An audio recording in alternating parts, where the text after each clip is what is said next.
Marcus Thompson never thought his weekend trip to London would change his life forever.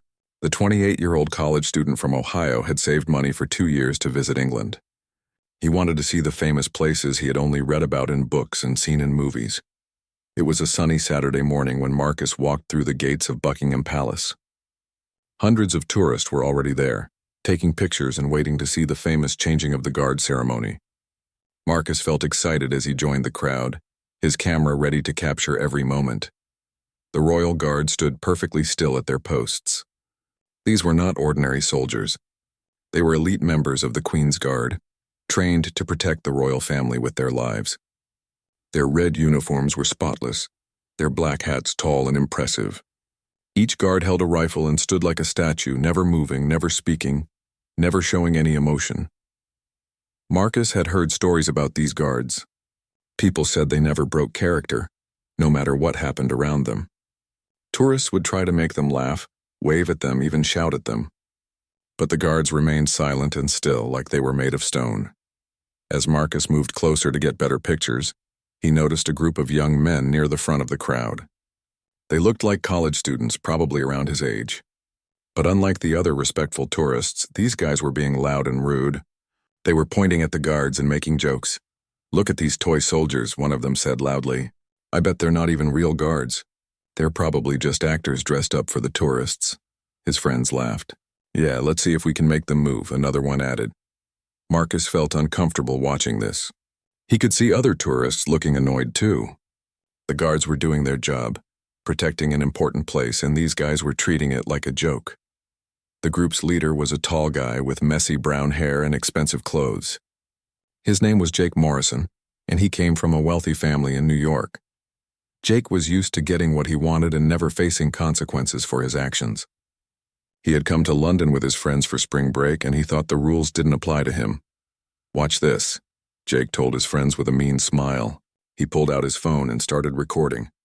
"I'm going to get one of these fake guards to react. This will be perfect for social media." Marcus watched in horror as Jake approached one of the guards. The guard was a young man named Private Daniel Hayes. Daniel had been serving in the Queen's Guard for 3 years. He was proud of his job and took his duties very seriously. He had trained hard to earn his position, and protecting the royal family was the most important thing in his life. Jake walked right up to Daniel and started waving his hands in front of the guard's face. "Hello, anyone home?" he said loudly. "Can you see me? Are you even alive in there?" Daniel didn't move. His training had taught him to ignore distractions. He stared straight ahead, his face showing no emotion. But inside, he was getting angry. He could hear the disrespectful comments, but he had to stay professional. Other tourists started taking pictures of Jake's behavior. Some looked embarrassed, others seemed angry. A few parents covered their children's eyes, not wanting them to see such disrespectful behavior. Jake wasn't satisfied with just waving at the guard. He wanted a bigger reaction for his video. "Maybe he's deaf," Jake said to his friends, speaking even louder. "Let me try something else." What Jake did next shocked everyone watching. He reached out and poked Daniel in the chest with his finger. "Come on, robot man. Do something." The crowd gasped. Even Jake's friends looked surprised. Touching a royal guard was not just disrespectful, it was illegal. But Jake didn't know this, or maybe he just didn't care. Daniel felt the poke, but he still didn't move. His jaw tightened slightly, but that was the only sign that he had felt anything. Other guards nearby had noticed what was happening, but they couldn't leave their posts. However, they were ready to act if the situation got worse. Jake laughed and poked the guard again, harder this time. "This is too easy," he said to his camera. "These guards are totally fake. Look, I can do whatever I want to them." That's when Marcus decided he had to do something. He couldn't just stand there and watch this American tourist embarrass all Americans with his behavior. Marcus pushed through the crowd and walked up to Jake. "Hey man, you need to stop," Marcus said firmly. "You can't touch the guards like that. It's not right." Jake turned around, annoyed that someone was interrupting his fun. "Who are you, his bodyguard?" he asked sarcastically. "These guys aren't real soldiers. They're just for show." "They are real soldiers," Marcus replied. "And what you're doing is disrespectful and probably illegal. You need to back away from him right now." Jake's friends started gathering around, not liking that some stranger was telling their friend what to do. "Mind your own business," one of them said. "Jake can do whatever he wants. The situation was getting tense. More tourists were stopping to watch. Some were taking pictures and videos. A few people in the crowd started calling for Jake to stop, but others just watched like it was entertainment. Marcus looked at the guard, whose name tag read D. Hayes. He could see that despite the guard's training, there was anger in his eyes.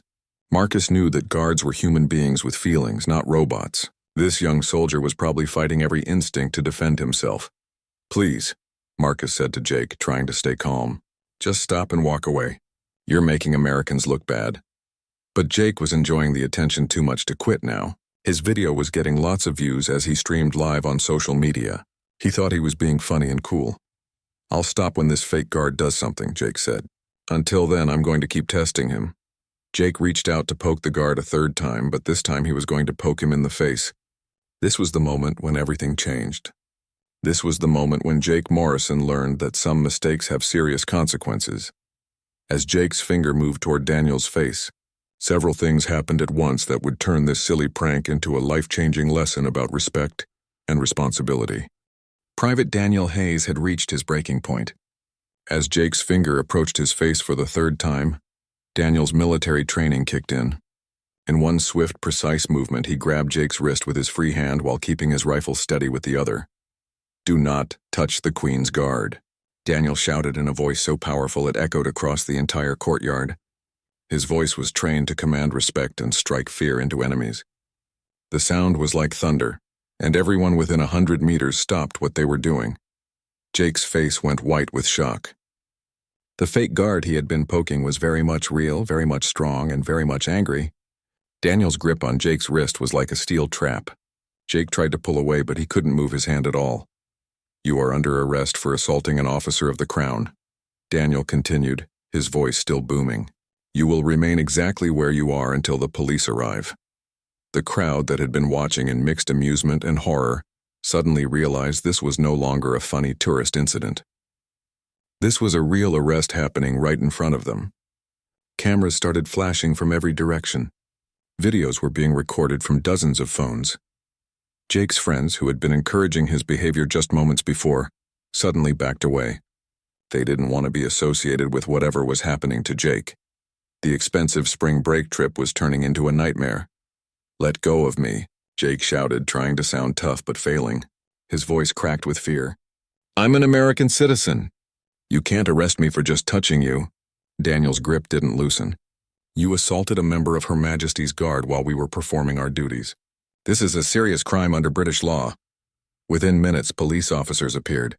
The Buckingham Palace security team had been watching the entire incident on cameras, and they had called for backup the moment Jake first touched the guard. The Metropolitan Police don't mess around when it comes to incidents at the royal palaces. Sergeant Williams, a veteran police officer with 20 years of experience, approached the scene. He had dealt with many tourist incidents over the years, but most were minor problems that could be handled with warnings.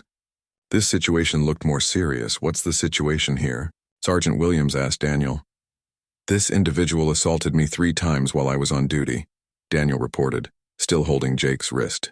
"The first 2 times he poked me in the chest with his finger. The third time he attempted to touch my face. Each contact was deliberate and uninvited." Sergeant Williams looked at Jake, who was now sweating and looked scared. "Is this true, sir?" "I was just having some fun," Jake said, his earlier confidence completely gone. "I didn't know it was illegal. I thought these guards were just for show. I'm sorry, okay? Can't we just forget about this?"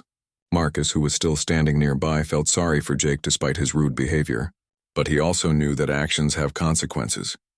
He watched as Sergeant Williams pulled out his handcuffs. "Sir, I need you to put your hands behind your back," the officer told Jake. "You're being arrested for assault on a Crown officer." Wait, Jake pleaded. "This is crazy." "I barely touched him. In America, this wouldn't even be a crime." "But you're not in America," Sergeant Williams replied calmly. "You're in Britain, and here we take the protection of the royal family very seriously. Our guards are not tourist attractions. They are highly trained soldiers doing an important job." As the handcuffs clicked into place, Jake finally understood the gravity of his situation.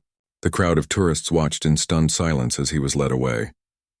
His friends followed at a distance, not knowing what to do. Marcus felt a mix of emotions watching this unfold. Part of him felt bad for Jake, who clearly hadn't understood what he was getting into.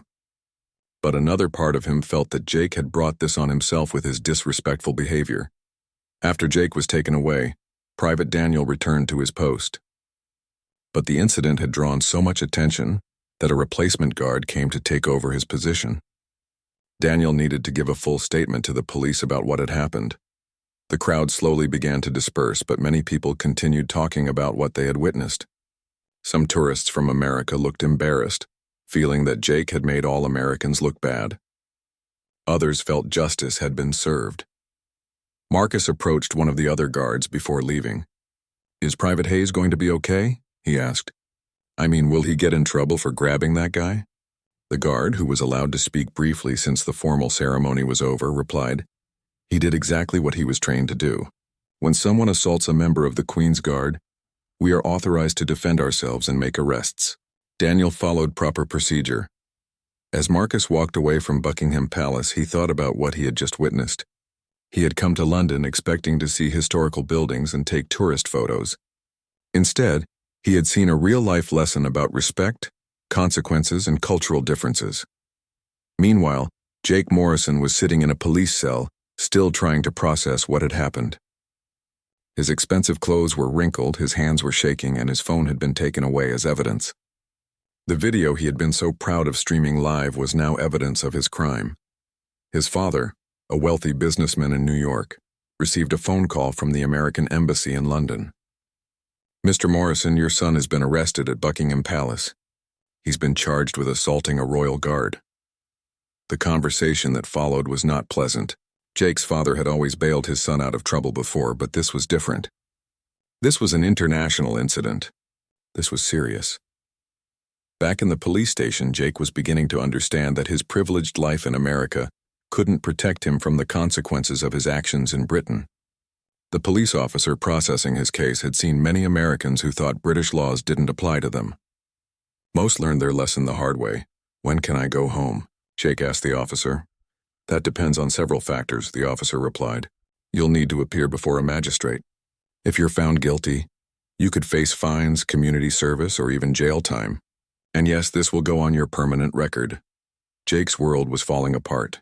He was supposed to graduate from college in 2 months. He had a job lined up after graduation. How would this arrest affect his future? Would he be able to travel internationally again? Would potential employers find out about this incident? As night fell over London, Jake sat in his cell thinking about the moment when everything went wrong. If only he had listened to the other tourist who tried to stop him. If only he had shown respect for the guard instead of treating him like a tourist attraction. But it was too late for regrets. The consequences were just beginning. The next morning, Jake Morrison appeared before Magistrate Helen Crawford at Westminster Magistrates Court. The courtroom was small but intimidating, with dark wooden panels and serious-looking officials everywhere. Jake had never been in a courtroom before, and he felt completely out of place in his wrinkled tourist clothes. His father had managed to hire a local lawyer, Mr. David Fletcher, who had experience with cases involving tourists who got into trouble. Mr. Fletcher was expensive, but Jake's family was desperate to minimize the damage to their son's future. "Your Honor," Mr. Fletcher began, "my client is a young American student who made a foolish mistake.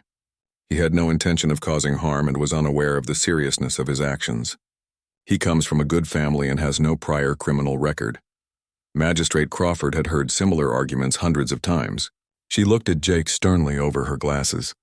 "Mr. Morrison, do you understand the charges against you?" Jake stood up nervously. "Yes, Your Honor. I'm charged with assault on a Crown officer. But I want to explain that I didn't mean any harm. I thought the guards were just for decoration." "Ignorance of the law is not an excuse," the magistrate replied firmly. "The Queen's Guard are elite soldiers responsible for protecting our monarch.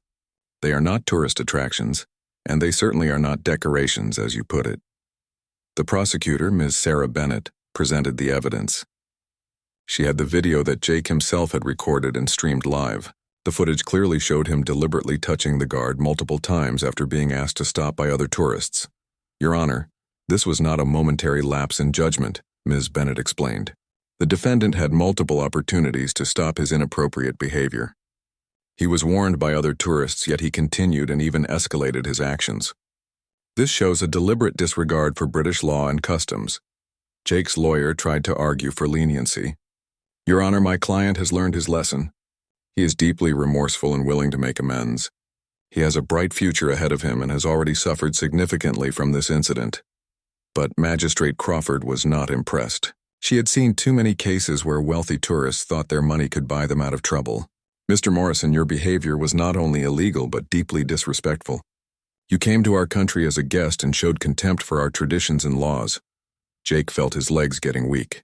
The reality of his situation was hitting him harder with every word the magistrate spoke. However, she continued, considering your age and the fact that this is your first offense, I am prepared to offer you two options. You can accept a guilty plea and receive a fine of $5,000, plus 100 hours of community service, or you can fight the charges and risk a much harsher sentence if found guilty. Jake's father, who had flown to London overnight, whispered urgently with the lawyer. £5,000 was about $6,200, which was a lot of money but manageable for their family. The community service, however, would mean staying in London for several weeks. Your Honor, Jake's lawyer said, my client would like to accept the plea agreement. Jake nodded quickly. He just wanted this nightmare to end as soon as possible. Very well, Magistrate Crawford said. Mr. Morrison, you are sentenced to pay a fine of $5,000 and complete 100 hours of community service. Your community service will be performed at various historical sites around London, where you will help educate other tourists about proper behavior and British customs. Jake couldn't believe what he was hearing. He had to stay in London and work as some kind of tourist educator.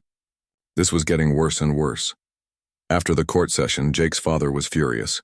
How could you be so stupid? He shouted as they walked out of the courthouse. Do you have any idea what this is going to cost us? Not just the money, but the damage to our family's reputation? Jake had never seen his father so angry. Usually his dad could fix any problem with money or connections. But this time was different. This time Jake had created a problem that couldn't be easily solved. The story had already gone viral on social media. Videos of Jake's arrest were being shared millions of times with titles like, Entitled American Tourist Gets What He Deserves, and Royal Guard Shows Disrespectful Tourist Who's Boss. The comments were brutal, with people from around the world criticizing Jake's behavior. Even worse, news websites had picked up the story. Jake's full name was being published everywhere. When potential employers searched his name online, this incident would be the first thing they found. Marcus Thompson, who had witnessed the entire incident, saw the news coverage when he returned to Ohio. He felt conflicted about the attention Jake was receiving. While he believed Jake deserved consequences for his actions, he also felt bad seeing a fellow American being humiliated on the international stage. Marcus decided to write about his experience on his blog. I watched an American tourist disrespect a British Royal Guard and here's what happened, was his title.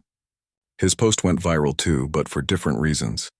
People appreciated Marcus's balanced perspective and his attempt to understand both sides of the situation. As Americans traveling abroad, we represent our entire country, Marcus wrote. Our behavior reflects on all of us. What I saw that day was embarrassing, but it was also a learning opportunity. We need to research and respect the customs of the places we visit. Back in London, Jake was meeting with his community service supervisor, Mrs. Margaret Thompson. She was a stern woman in her 60s who had been working with the Historical Preservation Society for 30 years. She had dealt with many young people who needed to learn respect and responsibility. Mr. Morrison, she said, looking at him over her reading glasses, you will be working at various tourist sites around London. Your job will be to help visitors understand the history and significance of these places. You will also be responsible for ensuring that other tourists behave appropriately. Jake found the irony bitter. The person who had misbehaved as a tourist was now being asked to control other tourist behavior. You will start tomorrow at the Tower of London, Mrs. Thompson continued. You will work 6 hours a day, 6 days a week until your 100 hours are complete. You will wear a uniform identifying you as a community service worker, and you will treat this job with the same seriousness you should have shown at Buckingham Palace. That evening, Jake sat alone in his expensive London hotel room, paid for by his father. His friends had all flown back to America, not wanting to be associated with the scandal. He stared at his phone, reading the thousands of negative comments about his behavior.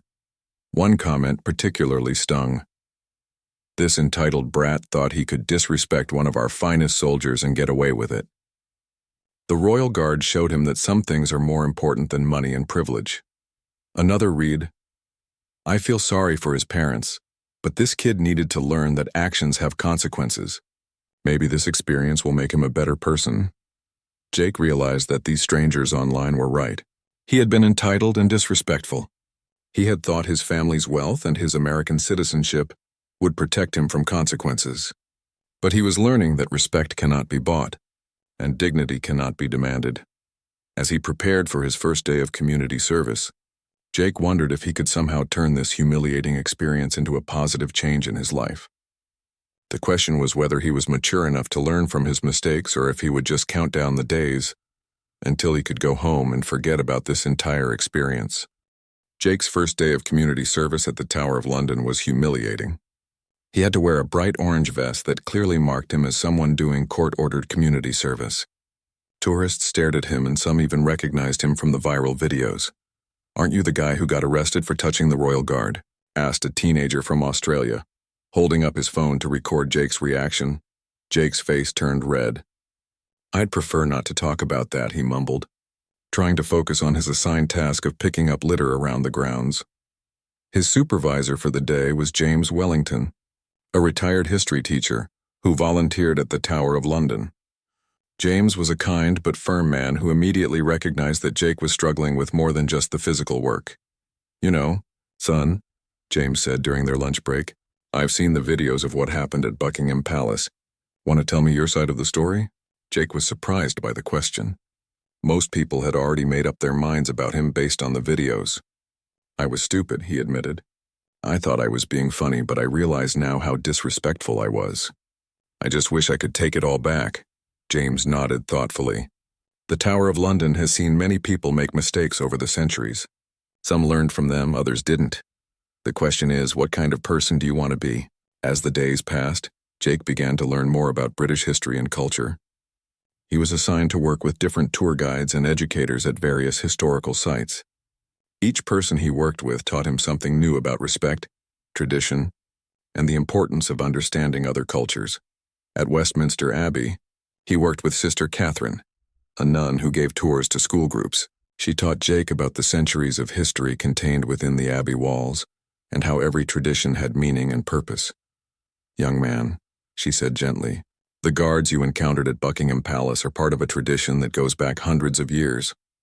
They're not just soldiers doing a job. They're guardians of history, culture, and values that have been passed down through generations. Jake began to understand that his actions hadn't just been disrespectful to one guard. He had disrespected an entire culture and centuries of tradition. Meanwhile, Private Daniel Hayes was dealing with his own challenges. The incident had made him famous among the Royal Guards, but not in a way he wanted. Some people were calling him a hero for standing up to disrespectful tourists. Others criticized him for losing his composure. His commanding officer, Captain Reynolds, called him in for a meeting. Hayes, how are you handling all the attention from this incident? Honestly, sir, I wish it had never happened, Daniel replied. I joined the Queen's Guard to serve with honor and dignity, not to become an internet celebrity. Captain Reynolds understood. You did nothing wrong, Hayes. That tourist needed to learn a lesson and you taught it to him appropriately. But I'm concerned about how this attention might affect you. Have you considered that this incident might actually have a positive impact? Daniel looked confused. Positive impact, sir? Think about it, the captain explained. Your reaction has been viewed millions of times around the world. People now have a better understanding of what the Queen's Guard represents. You've educated more people about respect and British traditions than any publicity campaign could have achieved. This perspective helped Daniel feel better about what had happened. He realized that sometimes difficult situations could lead to positive outcomes. Back at the Tower of London, Jake was having his own revelation. He was working with a group of American tourists, helping to explain the history of the crown jewels. One of the tourists, an elderly woman named Mrs. Patterson from Texas, recognized him. Young man, aren't you the fellow from that video at Buckingham Palace? She asked kindly. Jake braced himself for another confrontation, but Mrs. Patterson's tone was gentle, not accusatory. Yes, ma'am, he admitted quietly. I'm not proud of what I did. Well, I can see you're trying to make things right, she said, looking at his community service vest. That takes courage. I've been watching you explain the history of this place, and you clearly know what you're talking about. You've learned something from this experience. Her words meant more to Jake than she could have known. For the first time since his arrest, someone was acknowledging that he was trying to improve himself. That evening, Jake called his parents back in New York. The conversation was less tense than their previous calls. "How are you holding up, son?" his mother asked with concern in her voice. "It's hard, Mom," Jake admitted, "but I'm learning a lot. Not just about British history, but about respect and responsibility. I think this experience is changing me." His father, who had been angry for weeks, seemed to soften slightly. "I'm glad to hear that, Jake.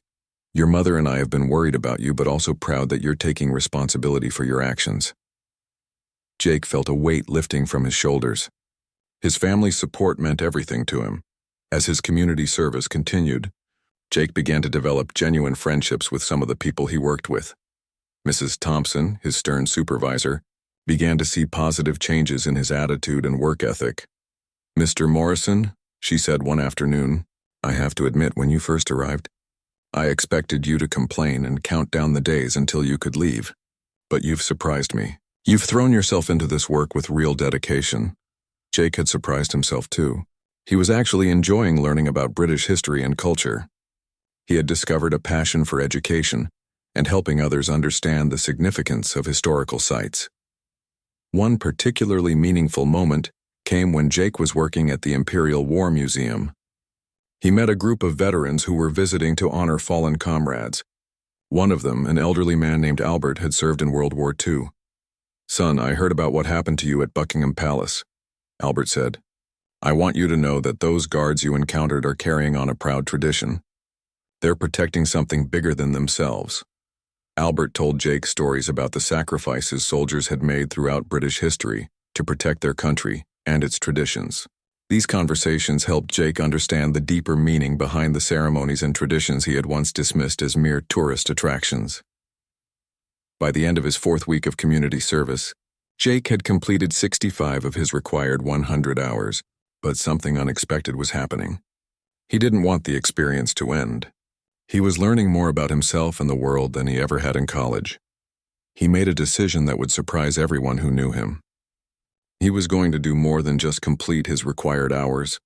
He was going to find a way to turn this experience into something positive that could help other people avoid making the same mistakes he had made. Jake Morrison had an idea that would change everything. During his 6th week of community service, he approached Mrs. Thompson with a proposal that surprised everyone. "Mrs. Thompson, I want to create an educational program for tourists, especially Americans, about British customs and respectful behavior," Jake said earnestly. "I want to use my experience to help others avoid making the same mistakes I made." Mrs. Thompson raised her eyebrows. "That's quite ambitious, Mr. Morrison. What exactly did you have in mind?" Jake had been thinking about this for days. "I want to create videos, write guides, and maybe even give talks at hotels and tourist centers. I want to tell people my story and teach them about the real history and meaning behind places like Buckingham Palace." Mrs. Thompson was intrigued but cautious. "This wouldn't be instead of completing your community service hours, would it?" "No, ma'am," Jake replied quickly. "I want to finish my required hours first. But after that, I'd like to stay in London longer and develop this program properly. I think I could make a real difference." Word of Jake's proposal reached Captain Reynolds at the Royal Guard headquarters. He was skeptical at first. Why would they want to work with someone who had caused such an embarrassing incident? But when Captain Reynolds met with Jake to discuss the idea, he was impressed by the young man's sincerity and knowledge. Jake had spent weeks learning about British military history, royal traditions, and the important role of the Queen's Guard. "Mr. Morrison," Captain Reynolds said, "if we were to consider supporting such a program, we would need certain assurances. This would not be about making money or gaining fame from your incident. This would be genuine education." "I understand completely, sir," Jake replied. "I don't want to profit from my mistake. I want to prevent others from making the same error. I've learned so much about British culture and history. I want to share that knowledge in a positive way." Captain Reynolds decided to give Jake a chance, but with conditions. "If we support this, you would work closely with our educational outreach team." Every piece of content would be reviewed and approved. And most importantly, Private Hayes would need to agree to participate. Jake's heart sank. He hadn't considered that Daniel Hayes might not want anything to do with him. After all, Jake had caused him a lot of unwanted attention and stress. The meeting between Jake and Daniel was arranged for a neutral location, a small cafe near Westminster Abbey. Both young men were nervous as they sat down across from each other. Private Hayes, Jake began. I want to start by apologizing again for what I did. I know my actions caused you problems, and I'm truly sorry. Daniel studied Jake's face, looking for signs of insincerity. But Jake's remorse seemed genuine. I appreciate the apology, Daniel replied. I've been following your community service work. People say you've been taking it seriously. I have, Jake said. It's changed my perspective completely. I understand now what I failed to see before, that you and your fellow guards represent something much bigger and more important than I realized. They talked for 2 hours. Daniel told Jake about his training, his pride in serving, and how difficult it had been to deal with the attention from their incident. Jake shared what he had learned during his community service and his genuine desire to help other tourists understand British culture better. By the end of their conversation, something unexpected had happened. They had developed a mutual respect for each other. You know, Daniel said, if this educational program could prevent even one person from behaving disrespectfully, it would be worth doing. With Daniel's support secured, the project moved forward. Jake worked with the Royal Guard's educational team, historians, and cultural experts to develop a comprehensive program they called Respect and Understanding, a tourist's guide to British traditions. The program included several components. Jake created a series of educational videos where he told his story honestly, explaining what he had done wrong and what he had learned. The videos featured Daniel and other guards explaining their roles and the history behind their traditions. They also developed a guidebook that was distributed to hotels, hostels, and tourist information centers. The guide explained proper behavior at royal sites, the significance of various ceremonies, and the cultural context that many tourists missed. But the most powerful part of the program was Jake's speaking presentations. He began giving talks at American college study abroad programs, tourist hotels, and cultural orientation sessions. His first presentation was to a group of American college students who were studying in London for a semester. Jake was nervous as he stood in front of the 30 students, knowing that many of them had probably seen the viral videos of his arrest. My name is Jake Morrison, he began, and I'm the guy who got arrested for touching a royal guard at Buckingham Palace. I'm here to tell you my story so that none of you make the same mistake I did. The room was silent as Jake told his story. He didn't try to make excuses or minimize what he had done. He was honest about his entitled attitude and his ignorance of British culture. I thought the guards were just actors in costumes, he explained. I thought British traditions were just tourist shows. I was completely wrong, and my ignorance led to one of the most embarrassing and educational experiences of my life. Jake then introduced Daniel, who had agreed to participate in some of the presentations. Daniel explained what it meant to serve as a royal guard and how tourist behavior affected him and his fellow soldiers. We're not tourist attractions, Daniel said firmly but kindly. We're soldiers with a serious job. When people treat us like living statues or photo props, it's disrespectful to us and to the traditions we represent. The students asked thoughtful questions about British culture, royal traditions, and appropriate tourist behavior. Many admitted they hadn't understood the significance of the ceremonies and guards they had planned to visit. One student, Sarah from California, raised her hand. Jake, I have to ask, do you regret what happened? I mean, it led to this amazing educational opportunity. Jake thought carefully before answering. I regret my disrespectful behavior completely, he said. But I'm grateful for what I learned from the consequences. The arrest was humiliating and scary, but it opened my eyes to my own ignorance and privilege. I just wish I could have learned these lessons without embarrassing myself and causing problems for Private Hayes. The presentations were so successful that requests started coming in from other organizations. The American Embassy asked Jake to speak at their cultural orientation sessions for new American expats. British tourism boards invited him to contribute to their visitor education materials. Marcus Thompson, who had witnessed the original incident, reached out to Jake after seeing news coverage of his educational program.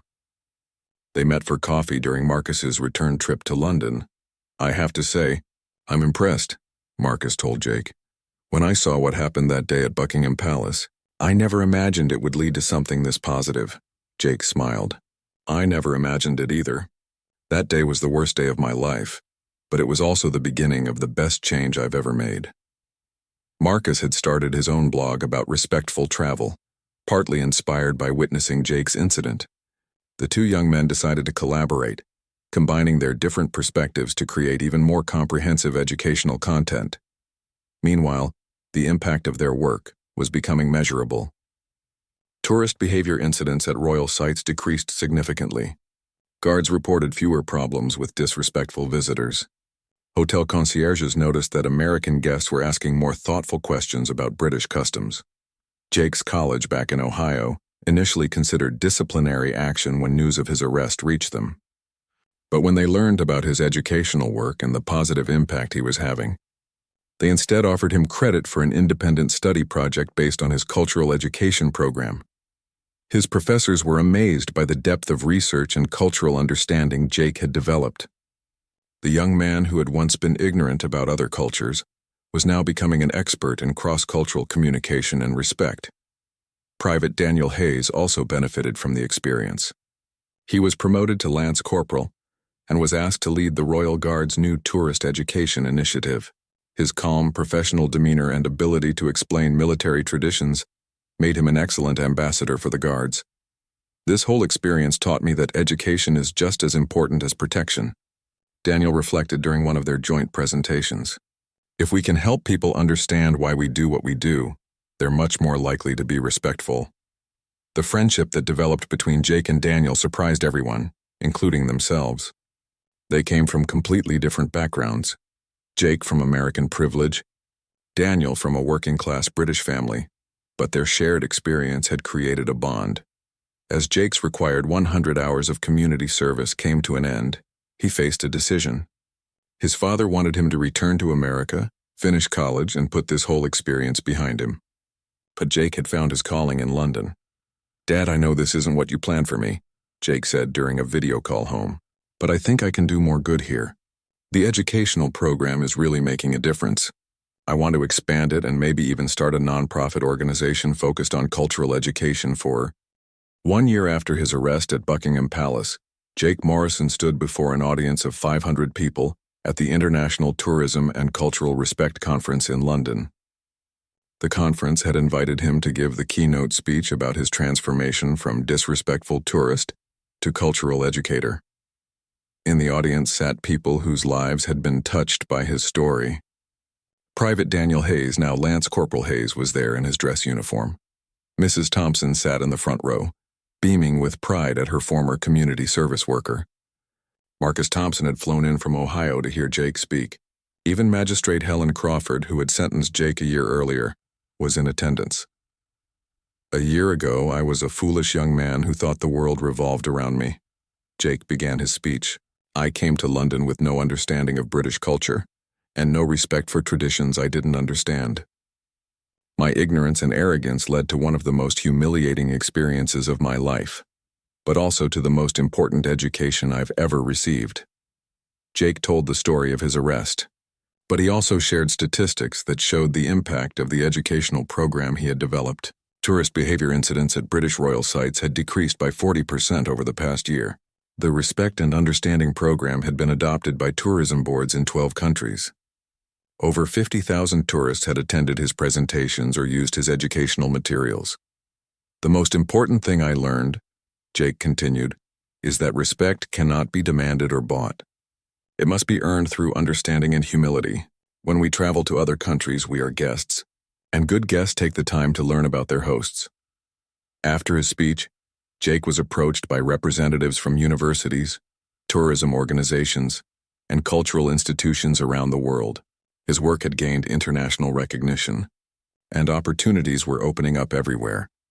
But the most meaningful moment came when a young American college student approached him after the conference. "Mr. Morrison, I'm studying abroad in London next semester," the student said. "I saw your videos before I came here, and they completely changed how I've been preparing for my trip. I've been learning about British history and customs because I want to be a respectful visitor. This was exactly what Jake had hoped to achieve. His embarrassing mistake was preventing others from making similar errors. Later that evening, Jake and Daniel met for dinner at a pub near the Tower of London, where Jake had completed much of his community service. Their unlikely friendship had become one of the most positive outcomes of the entire experience. "You know," Daniel said over fish and chips, "when you first poked me that day, I never imagined we'd end up as friends working together on educational programs." Jake laughed. "I never imagined I'd be living in London, working with the Royal Guard and actually enjoying learning about history and culture. That arrest was the worst thing that ever happened to me." Their friendship had taught both young men valuable lessons about forgiveness, understanding, and second chances. Daniel had learned that people could genuinely change and grow from their mistakes. Jake had learned that the people he had dismissed as just guards were actually intelligent, dedicated individuals with rich lives and important roles in society. The ripple effects of Jake's transformation continued to spread. His younger sister, who had been embarrassed by his arrest, was now studying international relations in college, inspired by her brother's work in cultural education. His parents had started a scholarship fund for students studying abroad, emphasizing cultural sensitivity and respect.